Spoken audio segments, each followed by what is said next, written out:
ଆଜିର ଆଇପିଏଲ ମ୍ୟାଚରେ ସ୍ୟାମସନ ଓ ଜାଡେଜା ନିଜ ପୂର୍ବ ଦଳ ବିପକ୍ଷରେ ଲଢିବେ। ପ୍ରାୟ ଦଶନ୍ଧି ଧରି ରାଜସ୍ଥାନ ରୟାଲ୍ସ ପକ୍ଷରୁ ଖେଳି ଆସୁଥିବା ସଞ୍ଜୁ ସ୍ୟାମସନ ଚଳିତ ସଂସ୍କରଣରେ ଚେନ୍ନାଇ ସୁପର କିଙ୍ଗରେ ଦେଖିବାକୁ ମିଳିବେ। ସେହିପରି ସିଏସ୍କେର ପୂର୍ବତନ ତାରକା ଅଲରାଉଣ୍ଡର ରବୀନ୍ଦ୍ର ଜାଡେଜା ଏଥର ରାଜସ୍ଥାନ ଦଳ ପକ୍ଷରୁ ଖେଳିବେ। ଆଜି ଆଇପିଏଲର ତୃତୀୟ ମ୍ୟାଚ୍ ଗୁଆହାଟୀରେ ଖେଳାଯିବାକୁ ଥିବା ବେଳେ ଏଠାରେ ଏହି ଦୁଇ ଭାରତୀୟ ଖେଳାଳି ନିଜ ପୂର୍ବ ଆଇପିଏଲ ଦଳ ବିପକ୍ଷରେ ଲଢିବାକୁ ଯାଉଛନ୍ତି। 2022ରେ ସ୍ୟାମସନ ରାଜସ୍ଥାନକୁ ଫାଇନାଲରେ ପହଞ୍ଚାଇବାରେ ପ୍ରମୁଖ ଭୂମିକା ତୁଲାଇଥିଲେ। ସେ ମଧ୍ୟ ଏହି ଦଳର ସର୍ବାଧିକ ରନ୍ ହାସଲକାରୀ। ଏବେ ବି କେରଳ ଭେଟର ହଳଦିଆ ଜର୍ସିରେ ନିଜ ପୂର୍ବ ଦଳ ରାଜସ୍ଥାନ ମୁକାବିଲାକୁ ଲାଗି ପ୍ରସ୍ତୁତ କରିଛନ୍ତି। T20 ବିଶ୍ୱକପରେ ଭାରତକୁ ବିଜେତା କରାଇବାରେ ପ୍ରମୁଖ ଭୂମିକା ନେଇଥିବା ସ୍ୟାମସନ ସମ୍ପ୍ରତି ଭଲ ଫର୍ମରେ ଅଛନ୍ତି। ସେ ସୋମବାର ମ୍ୟାଚରେ ଅଧିନାୟକ ଋତୁରାଜ ଗାୟକୱାଡଙ୍କ ସହ ଓପନିଂ କରିବେ। ମହେନ୍ଦ୍ର ସିଂ ଧୋନି ଆହତ ସମସ୍ୟା ଯୋଗୁଁ ଆଗାମୀ 2 ସପ୍ତାହ ଖେଳିବେନି, ତେଣୁ ସେ ଗୁଆହାଟୀ ଗସ୍ତ କରିନାହାନ୍ତି।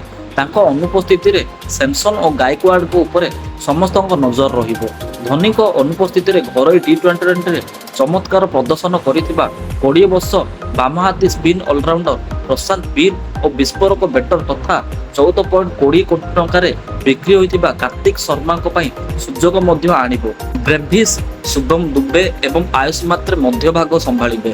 ବୋଲିଂରେ ନୂର ଅହମ୍ମଦ, ଅକିଲ ହୁସେନ, ମ୍ୟାଟ୍ ହେନରୀ ଓ ଖଲିଲ ଅହମ୍ମଦ ରହିଛନ୍ତି। ରାଜସ୍ଥାନରୁ ସ୍ୟାମସନଙ୍କ ଯୁଗ ଶେଷ ହେବା ପରେ ଏବେ ରିୟାନ ପରାଗ ଯୁଗ ଆରମ୍ଭ ହେବ।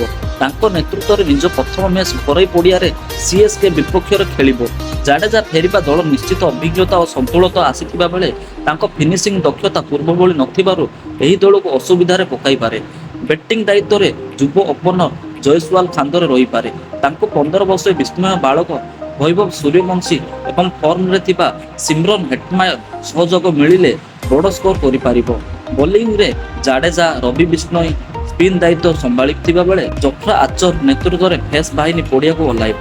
ଗତ ସଂସ୍କରଣରେ ସିଏସ୍କେ ପଏଣ୍ଟ ଟେବୁଲର ଶେଷ ସ୍ଥାନରେ ରହିଥିବା ବେଳେ ରାଜସ୍ଥାନ ଗୋଟିଏ ସ୍ଥାନ ଉପରେ ନବମର ଅଭିଯାନ ଆରମ୍ଭରେ ଶେଷ କରିଥିଲା।